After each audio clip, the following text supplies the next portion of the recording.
Hello. Hi. Hi. It's very late. I say it's relatively very late. Okay, like that's that's what we're doing here. Um, I I had trouble. It's fine. There's a hole in my. Is that a hole? No, it's just lint. It's lint. That's good.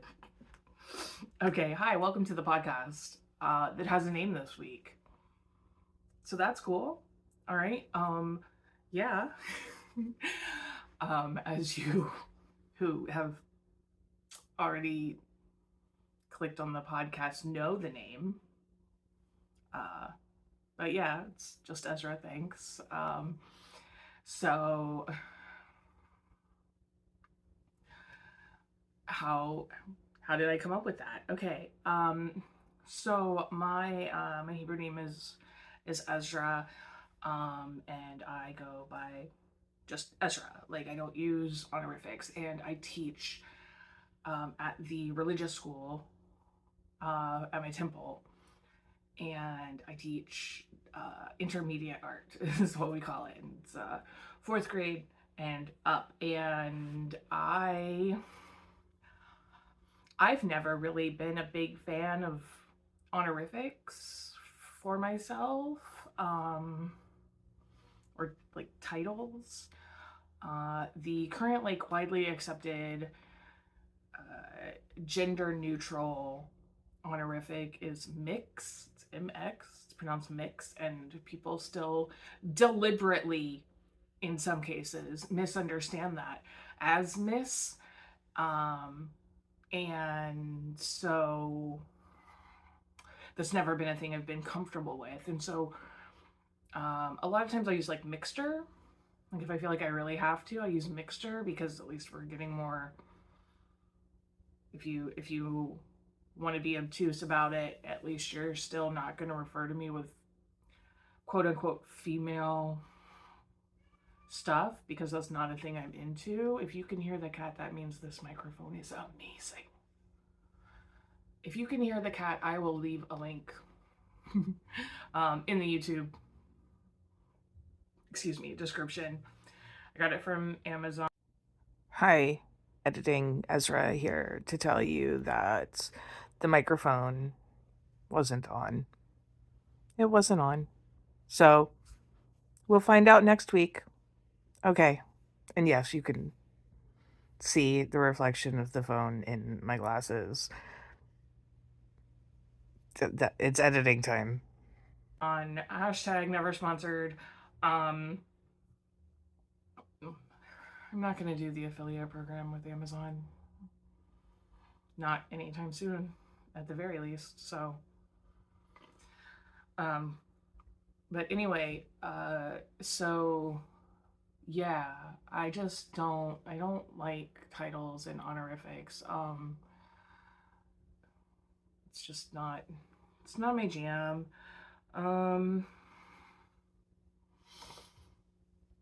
At least not like those kinds. So, so people ask, and I'm just like, oh, just Ezra, thanks. Like, thanks for asking, right? And I actually have like a Tumblr that like has that as like the header, like a stupid graphic that just says just Ezra thanks. And I was talking to my boss, the director of lifelong learning, and she was asking, how I would like to be referred to, and I was like, oh no, just Ezra, thanks. And then later I like, and that conversation happened after the recording of last week's episode, and so yeah, it just that conversation like reminded me that was like an option for things, and so that's it. Just Ezra, thanks. um yeah, so quick housekeeping. The podcast is currently available on Spotify, Amazon Music, and Audible. I have the request in for Google Podcasts. Obviously, it's on YouTube. As of me sitting here recording this, the only way that I know for sure to do the captions is on YouTube. So for now, that's where you gotta go for captions. Sorry. This is a 1% operation. At the best of times. It's a whole person, okay? So that's where we're at right now as I figure out how captioning works on the other platforms. I'll get it going. I don't know if I am going to create a whole Apple ID just so that I can host on Apple Podcasts because I have all these other options. But I guess like if enough people are bugging me about it, I might. So if you're like so diehard that you only listen to podcasts via Apple Music, leave a comment, and I'll consider your request. So there's that. My new microphone is here. Here's hoping that it's not like terrible or anything. I don't think it will be. I think it's pretty good, but we're gonna find out.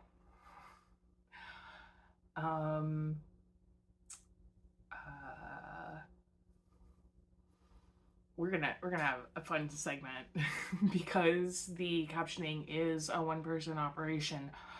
I used a site that purported to be free, but my video was too long. Wow, we can feel my neighbor's music in their vehicle, and I am in the back of my house. Super cool, guys. This is a regular occurrence, multiple times a day. Yeah.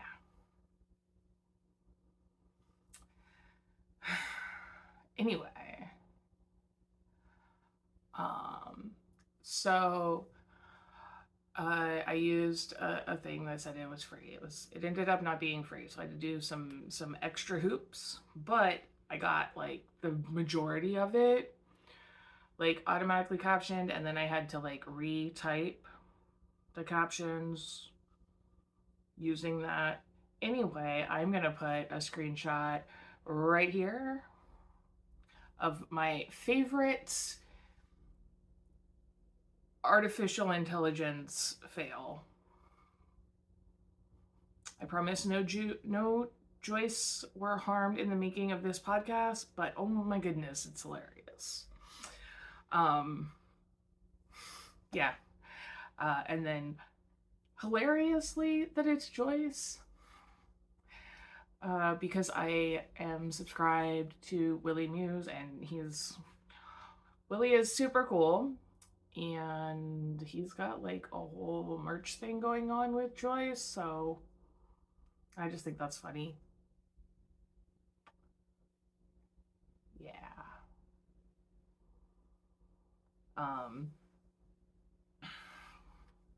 So it is the 27th or the 28th.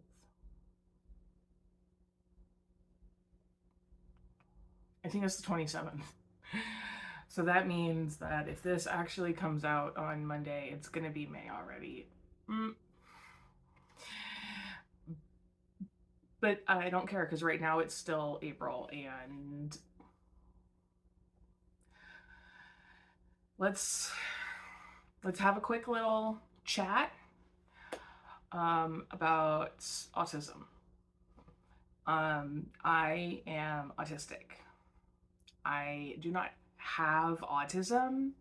I am not afflicted with autism. I do not struggle with autism. My autism is an innate part of me. I am autistic. Just like I wouldn't say I have the gay. Like, I don't have queerness. I am queer. I don't have autism. I am autistic. And I think that that's a very important distinction to make. You know, like, I will tell people that I have disabilities, but in everyday speech, like, I'm disabled. And those are different things. Um, I think that it is important to listen to actually autistic people when it comes to this conversation.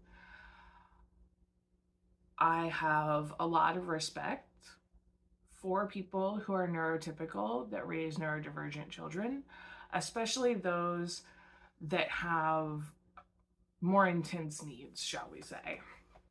You know, but that doesn't give you more voice. If anything, that should give you less voice, because you should want the autistic adults that your children are going to grow up to be doing the things, to be in charge of what care looks like for us and what acceptance looks like for us. People are aware of autism, okay? Folks know it exists. Thanks to Autism Speaks and people like Jenny McCarthy and this whole anti-vax movement, because apparently vaccines cause autism. No, they don't. That study has been debunked so many times. And actually, hbomberguy did a really fantastic video, and I'm just gonna link that. We're just gonna.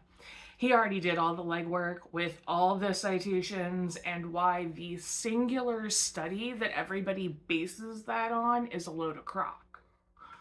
So we're just gonna. You can go watch that. You go ahead. You go watch that. Okay? So now that you went and watched that, because you paused this video and you went and watched that and you came back, and now you understand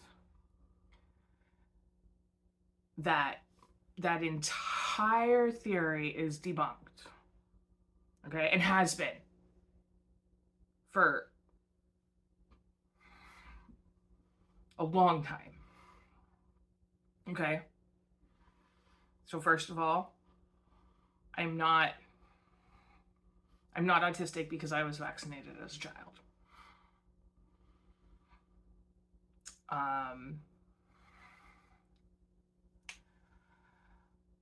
I can look at least my mom's side of the family and see many traits that would probably classify a lot of my family members as being somewhere on the spectrum. I'm not going to call any of them out because they've all led remarkable lives without a diagnosis. But there's definitely a lot of things that if you sat them down in front of a therapist, they'd probably get a diagnosis. I did not get diagnosed with autism until I was 24 years old, and I had to tell a therapist, hey, I've had these troubles my whole life.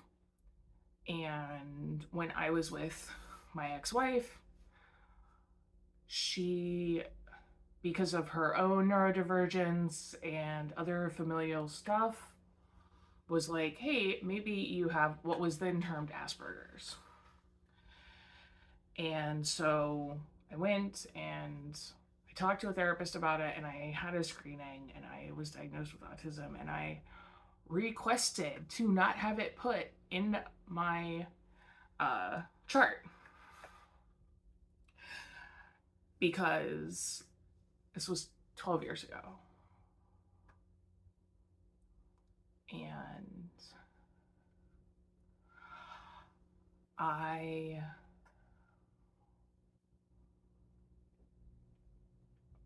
didn't want it to stop me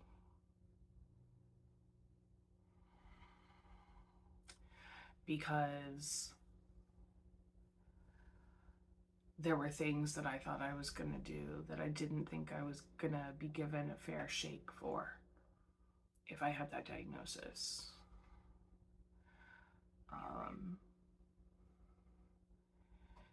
And growing up not having a diagnosis, there's a lot of stuff that I have learned were just me masking.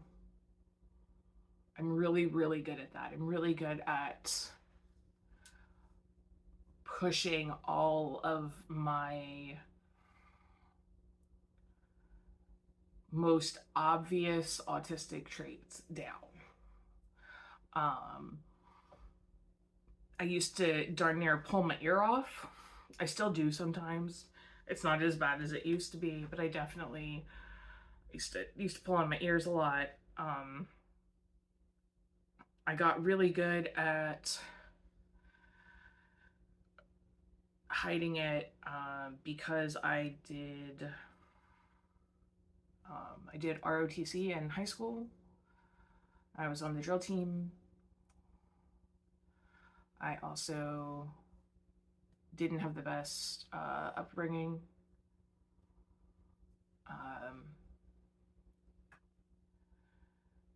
And so I learned to hide a lot. And then I was in the Army. So I've gotten really good at hiding a lot of things, especially my stems.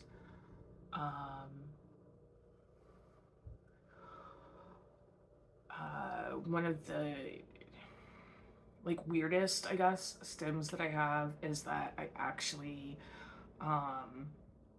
I can verbalize better if I am signing. I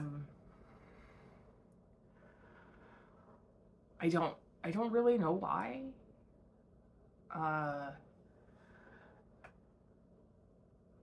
It's almost like the words, like the thought comes out easier in ASL, and then I'm just like keeping all of my hearing friends in the loop. I don't know, it's hard to explain, but that is something that I really don't do unless I'm comfortable, for a lot of reasons, a lot that have to do with not wanting to co-op an experience that isn't mine. People assume things, and I am most assuredly not a member of the deaf community. I'm just not. I am hearing. I have always been hearing. All of my family members are hearing.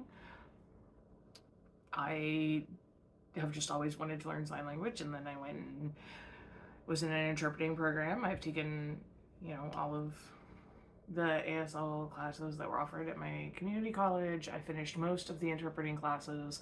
I just cannot do what's called simultaneous interpretation, and that's basically where you're like in the middle and somebody is signing and somebody is speaking and you're doing both in the middle. I can't do that.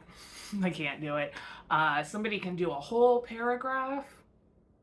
They can say a whole long, like a good 45 seconds to a minute. You give me a second and I can, the whole thing. But trying to do everything all at once, my brain said nope. And also I was not in a good place mentally when I was in that program, so I didn't finish. Story of my life. But there's a lot of things that I do that a lot of people don't even clock as being a STEM.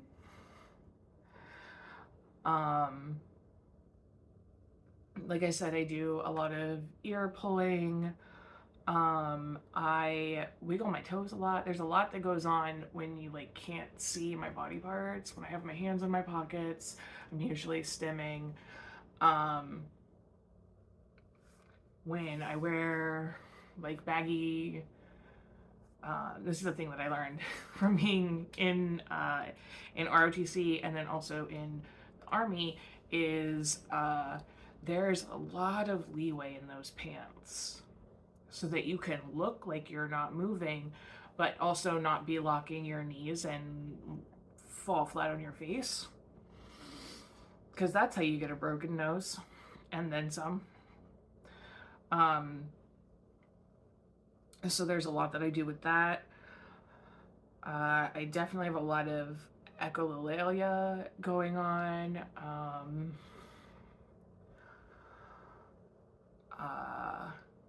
So there's a lot of stuff that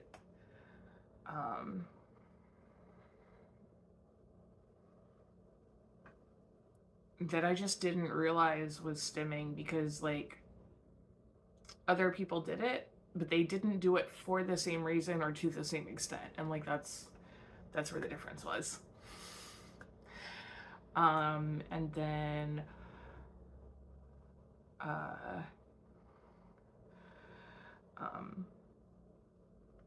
so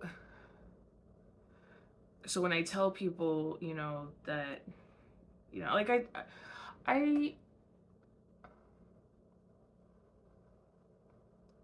have a very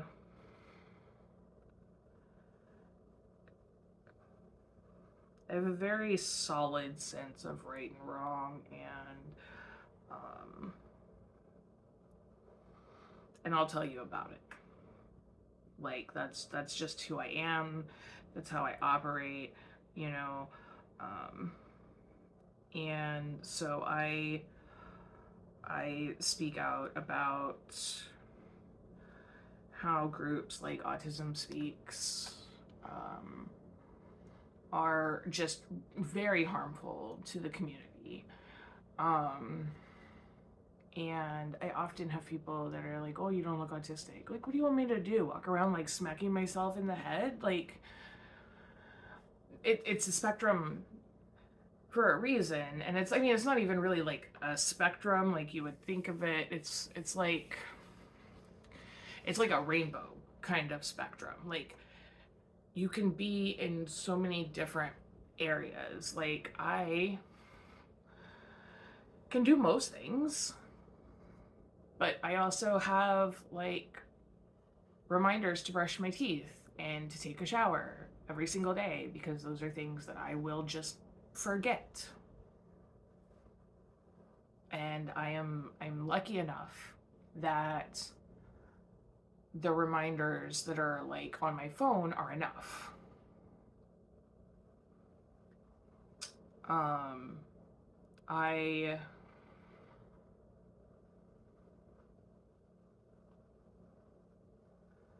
don't do crowds. You know, we're talking like panic attacks, just being like in the middle of a formation when everybody is like at attention. I could still have a panic attack. So, touching, I'm weird about. I gotta like know you. We gotta have like, yeah, there's gotta be something there. But people think that because I'm articulate, that's everything. Being able to articulate that I have needs somehow negates them, and that's just not how it works. That's not how it works. And a lot of people, there's a certain type of person that talks about how like autism stole their baby or whatever, and like you can see that going all the way back. Like there's a lot of interesting theories about how changelings might have just actually be autistic people, because of the time frame of when changelings would be swapped out and when autism generally presents. So that's a fun fact. And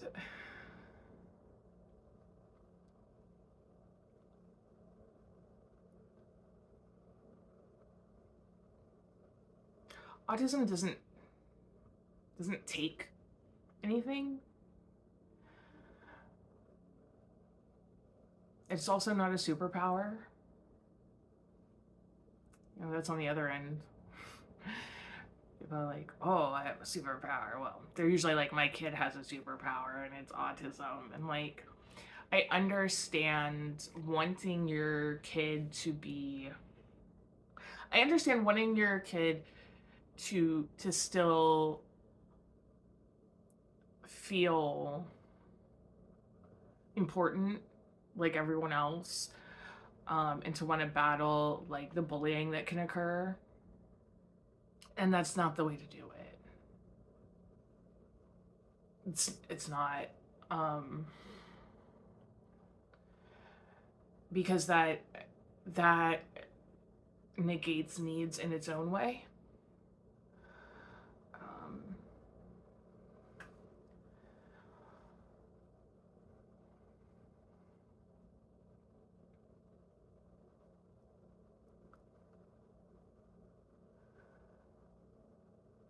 I think the biggest thing that you can do for your kid is to just let them be your kid like you would if they were neurotypical. You know, your autistic kid can be advanced in one subject and suck in another one. Your autistic kid might shower 3 times a day and might forget to shower for 3 weeks if you don't remind them.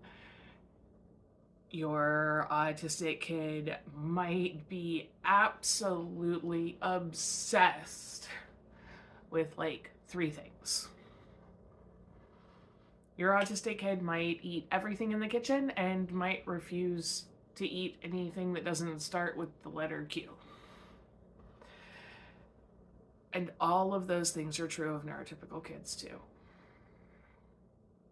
And I know because I've met them. Well, not the Q kid, but I've met kids of all kinds, of all backgrounds, of all neurological levels, and they all have their quirks because that's humanity. We all have our differences.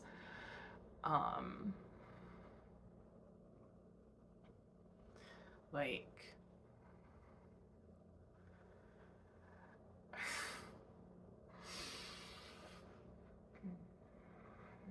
when I was a teenager,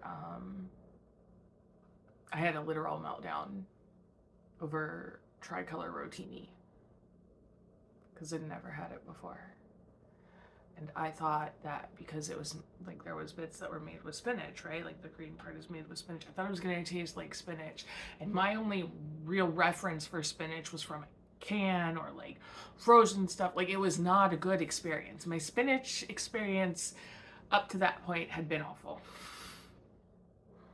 And I thought that those green pieces were going to ruin the whole dish. And I had a meltdown as a teenager, or close enough to. And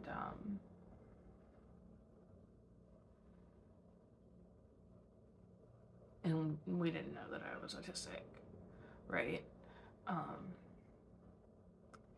And my parents had friends over.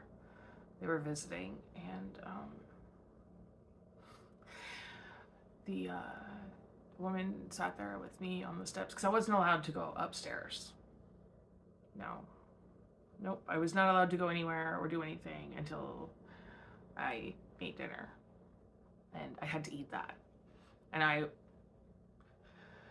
was not the first or the last time that such an ultimatum had been passed. And I was more than willing to just sit there and not eat.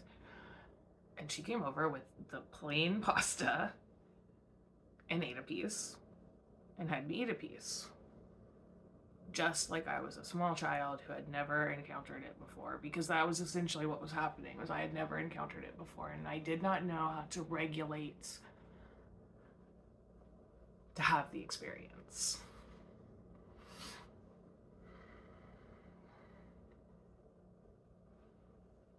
And guess what? Even now, over 20 years later, I still love tricolor rotini. I'm not supposed to eat very much of it because I discovered that I have some gluten trouble, but it's not celiac, but it's not a great time for me and gluten, okay? Um, but I love it. I am gonna just let you guys know that I just cut out a bunch because I had to yell at the cat because I wasn't sure if he was drinking water or eating food that wasn't his. Because of where I'm situated, I can't see. Anyway, um, so yeah, um,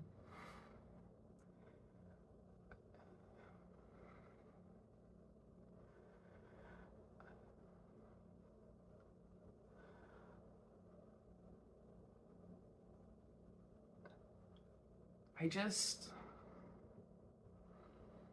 there's a lot of things that probably would have gone a little bit easier for me if I'd had some assistance that comes with having a diagnosis when I was growing up. But also there was a lot of freedom in being quote unquote normal. And whether or not your child is diagnosed,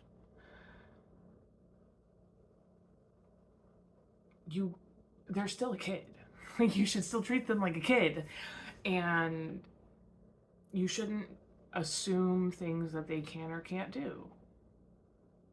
You know?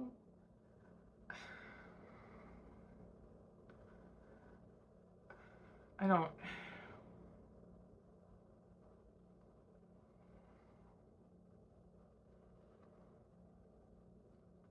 know if I have more of a point than that, except just let your autistic kid be a kid. Don't make them a monolith for autism. Don't act like just because you've got an autistic kid that you know everything there is to know. ABA is awful. I can go more in depth with that at a later time. I'm trying to find somebody to come on who's actually had experience with it. That's a very, it's a difficult thing to discuss, because it's very traumatic for the vast majority of autistic people who undergo that therapy. But I'm gonna tell you that you should consider what you want, and you should consider what you're willing to put your child through to get it. Because a lot of ABA therapy is about making neurotypical people comfortable, not your neurodivergent child. And I am 36 years old, and I have been in the military, and I've done just about every type of customer service job there is, and I still would rather literally hurt myself than look people in the eye for too long. And that amount of time varies depending on the person and how well I know them and how comfortable I am around them. But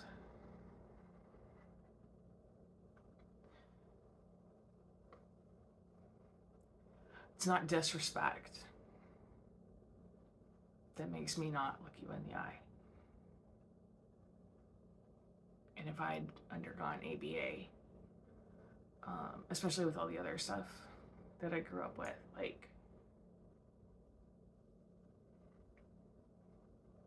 I wouldn't even interact with people.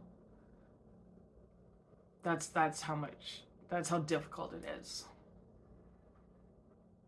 Even now, you think I'm looking directly at myself, maybe, I don't know. But what I'm doing is I'm looking right here. It's usually what I do. Somewhere in this general region is a good spot. It's really helpful when people have glasses because that spot doesn't tend to move as much. But yeah, just listen to autistic people. actually autistic people from all walks of life with all kinds of needs, especially if you have a child who is autistic. Because if you listen to groups like Autism Speaks, your child has less of a chance to grow up and be somebody like me, because they have less of a chance to grow up. So anyway, moving on. I was going to talk about some other like kind of heavy stuff, and I just don't want to now because that was a lot. So we're gonna shelve the maintaining boundaries discussion for next week, which is good because I've got therapy about it tomorrow morning anyway. But I did want to talk about a thing. I have to look it up. So, okay. Oh, I looked it up, and this is...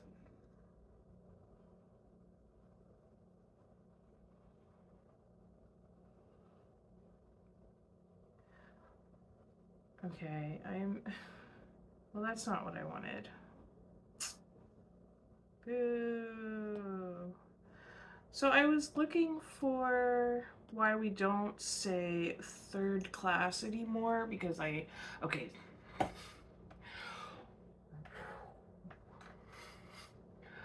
So on YouTube, there is a channel called Tasting History with Max Miller. I will link it. And Max did a series about the Titanic.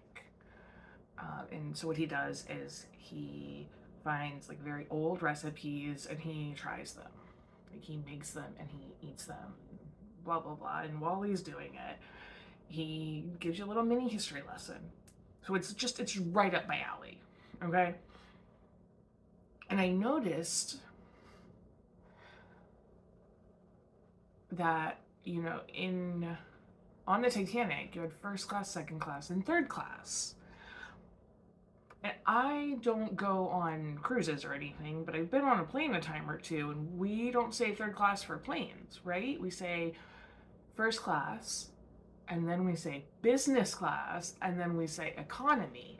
And so I was wondering why we don't say that anymore.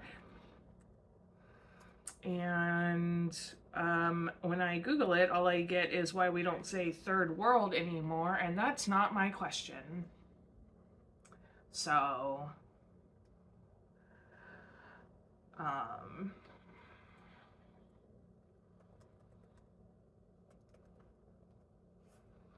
yeah. Yeah, no, I've tried multiple different things, and it just keeps talking about third world, and that's not what I wanted, but okay. Anyway. So I'm gonna have to like look that up because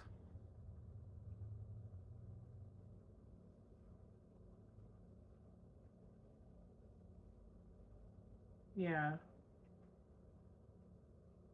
Nope. And the further down I go on the first page, the weirder the results get. We went from why third world is offensive to then like you scroll down past a few of those, and then we've got like the don't say gay bill, and then Trump, and then we were getting into like grammar, but not the grammar I'm talking about, like the word already, which wasn't even in my query. So like, no, that's wrong. We'll go back to that later. That is a question I have. So if you know why we don't say third class anymore or second class, and why we say like business class and economy, I'd really like to know, because it's not like the business class is anything new, you know. Um,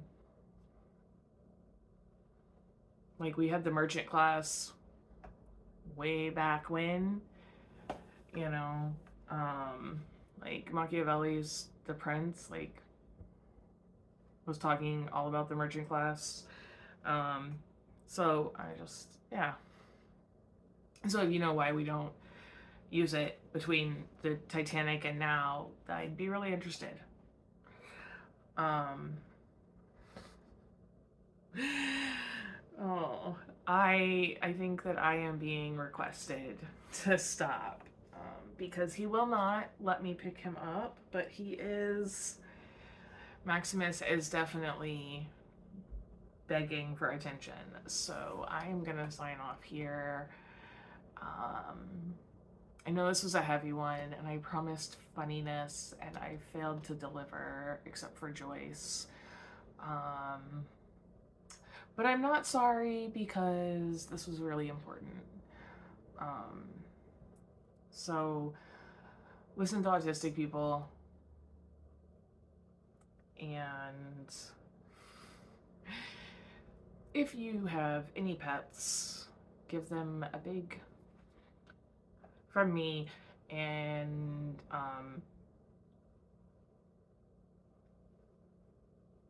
yeah, leave comments down below if you feel like it. Subscribe if you haven't already. Hit the like button. Do all the things. There are gonna be links to the podcast on other platforms. If you'd rather be on another platform, I don't care because it's there. That's why it's there, so that you can access it in a way that is convenient to you. If you have anything that you want me to talk about, leave it in a comment. And I guess I will try to have something funny next week.